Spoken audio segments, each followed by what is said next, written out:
top 10 richest men in human history. If someone were to ask you, who is the richest man of all time, the name Bill Gates or Warren Buffett might pop into your head.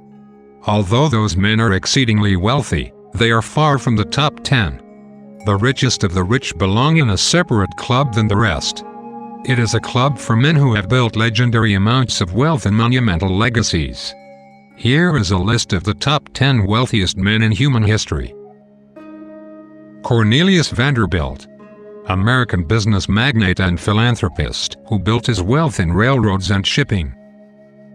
Basile II. Basile II, aka Basile the Bulgar Slayer, was the Byzantine emperor for 39 years. Son of Romanus II, he was crowned co-emperor in 960 AD. As Basile II rose to power, his main focus was extending his imperial authority both at home and abroad. He forced troops to march across Asia Minor and secured land in Georgia and Armenia. Best known for his persistent and successful campaigns, he centered his work in Macedonia and eventually expanded the Byzantine Empire to the largest it had been in 5 centuries. Although Basile's fortune exceeded $192 billion in today's dollars, he had no heir. Upon his death, the Byzantine Empire crumbled within half a century. Henry Ford. Henry Ford was an American automotive engineer, entrepreneur, and founder of the Ford Motor Company.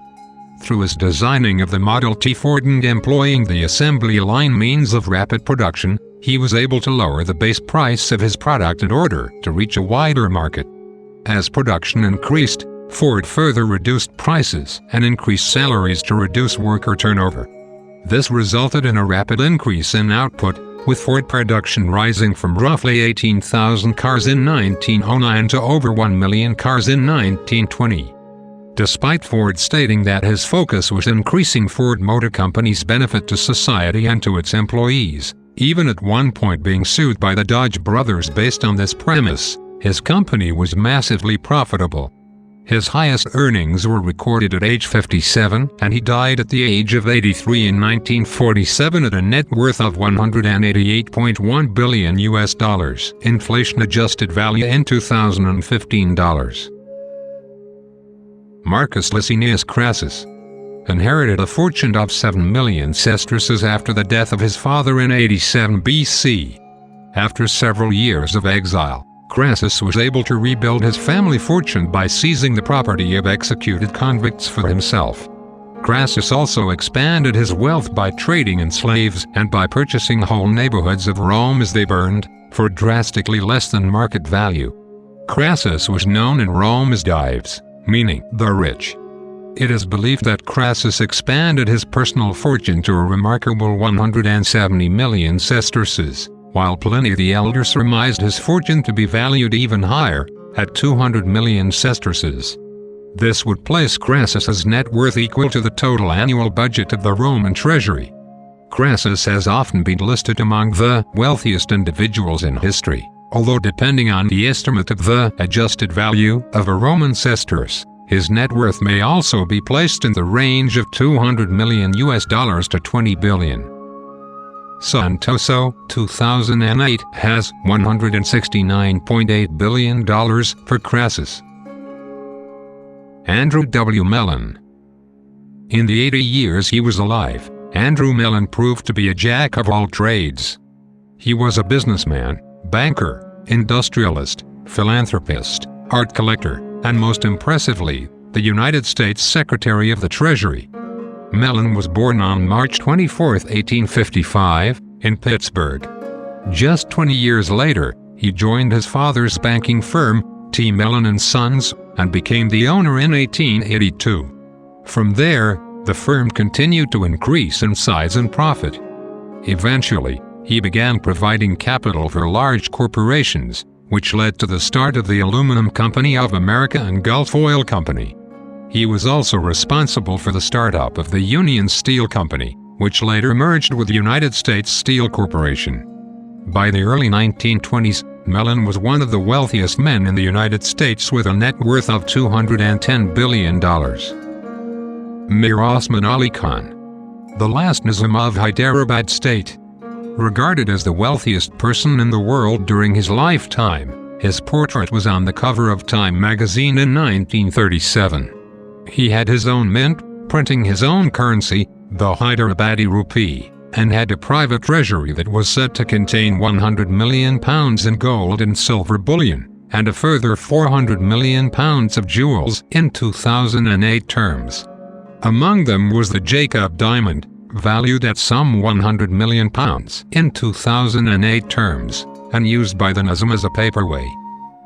William Henry Vanderbilt, railroad owner, inherited much of his wealth from his father, Cornelius Vanderbilt, who initiated the Vanderbilt family's involvement in railroad and shipping business. He doubled the father's fortune to an amount estimated between $52 billion and $239 billion. Nicholas II of Russia, Emperor of all Russia from 1894 to 1917. Estimates of the wealth of Nicholas II remain wildly speculative. As emperor and an autocrat, the resources under Nicholas II's command were virtually incalculable. However, the vast majority of this was officially owned by the state as crown property. From this, supplemented by an annuity from the treasury, he derived an annual income of 24 million rubles, from which he had to fund staff, the upkeep of imperial palaces and imperial theaters, annuities for the royal family, pensions, bequests, and other outgoings. Before the end of the year, the Tsar was usually penniless. Sometimes he reached this embarrassing state by autumn. According to the Grand Marshal of the court, Count Paul Benkendorf, his personal wealth only amounted to between 12.5 and 17.5 million rubles. Andrew Carnegie. Carnegie founded the Carnegie Steel Company, which was the most extensive integrated iron and steel operations in the United States. In 1901, Carnegie sold his company for $480 million to J.P. Morgan, who then merged his company into U.S. Steel. Capitalized at $1.4 billion at the time, U.S. Steel was the first billion-dollar company in the world.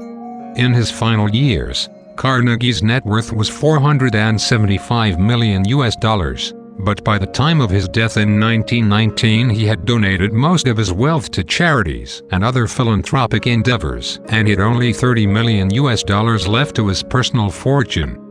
Carnegie's hundreds of millions accounted for about 0.60% of the U.S. annual GDP, and has a real value estimated at about $75 billion adjusted for the late 2000s. Musa I of Mali. Musa was the 10th emperor of the Mali Empire, one of the prosperous Sahelian kingdoms that developed along the Saharan slave trade routes in the later medieval period. Musa is said to have brought several tons of gold to Mecca when he made a pilgrimage there in 1324.